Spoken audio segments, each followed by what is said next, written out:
सोबत असेल जाणीव। रोखोक बातम्यांसाठी पाहत राहा जाणीव मराठी। होऊ द्या जाणीव। लाईक करा, शेअर करा आणि सबस्क्राईब करा आपल्या हक्काचे चॅनल जाणीव मराठी।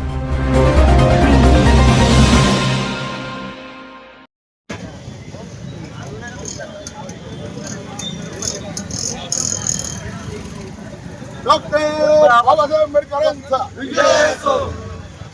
देशभरातनं डॉक्टर बाबासाहेब आंबेडकरांचा देशभरातनं डॉक्टर बाबासाहेब आंबेडकरांचा बंद करा बंद करा बंद करा बंद करा बंद करा बंद करा बंद करा डॉक्टर बाबासाहेब आंबेडकरांचा विजय असो।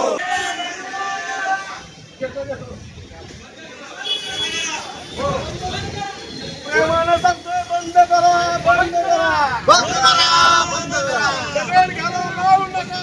प्रेमानं सांगतोय बंद करा बंद करा बंद करा प्रेमानं सांगतोय बंद करा बंद करा बंद करा डॉक्टर बाबासाहेब आंबेडकरांचा विजय असो।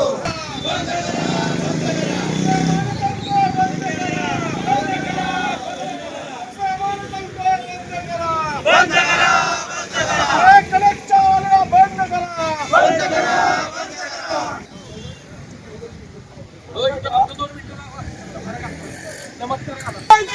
विजय असो।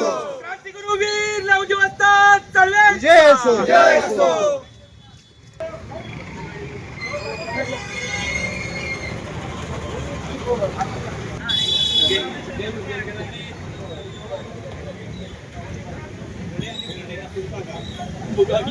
वीर लवजी वस्ताद चळवळचा विजय असो वीर लवजी वस्ताद चळवळचा विजय असो।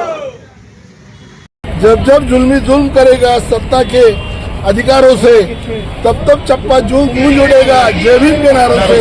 ये जय भीम की ताकत है, बाबा साहब का संविधान है, वो देश हमारा है। इस देश को बचाने हम सब रस्ते पे आए हैं। आम्हाला या देशातल्या सामान्य विद्यार्थ्यांसाठी लढायचं आहे। विद्यार्थ्यांनी हक्क मागितला होता शिक्षणाचा, विद्यार्थ्यांनी हक्क मागितला होता त्यांच्या अधिकाराचा, विद्यार्थ्यांनी हक्क मागितला होता त्यांच्या सुरक्षितेचा, भविष्याचा आणि भविष्यात घडणाऱ्या भारताचा। त्यांच्या मोबदल्यात त्यांना या सरकारने काय दिलं तर त्यांच्या डोक्यातून रक्त काढलं, त्यांच्यावर लाठीचार्ज केला आणि या देशाच्या लोकशाहीला संपवण्याचा फंडा उभा केला। त्याला विरोध करण्यासाठी आज आम्ही रस्त्यावर आलेलो आहोत। पण एक गोष्ट लक्षात ठेवा, ज्या ज्या वेळेला अशा पद्धतीने सरकार येतं त्या वेळेला बाबासाहेबांचं संविधान जागं होतं आणि त्यांना राग रांगोळी करतं। आता आम्ही उतरलो आहोत आमचा देश वाचवण्यासाठी, आता आम्ही उतरलेलो आहोत आमचा भारत उभा करण्यासाठी आणि आता आम्ही उतरलेलो आहोत आमच्या मुलांच्या अधिकाराची आणि शिक्षणाची लढाई पूर्ण करण्यासाठी। जोपर्यंत धर्मेंद्र प्रधान राजीनामा देत नाही तोपर्यंत हा इन्कलाब तसाच चालू राहणार आणि इन्कलाब जिंदाबाद करत आम्ही या देशाची व्यवस्था बदलणार आणि शिक्षणाला पहिलं प्राधान्य देणार। आता याच्यासाठी ही लढाई सुरू झालेली आहे। आपण सर्वांनी या लढाईत सामील आहोत। ही लढाई कुठल्या एका जातीची, कुठल्या एका धर्माची नाही, तर ही लढाई या देशाच्या शिक्षणाची आहे। ही लढाई बाबासाहेबांच्या विचाराची आहे। बाबासाहेब म्हणाले ते शिक्षण वाहिनीचे दूध आहे, प्रशासन केला तो गुरगरणार।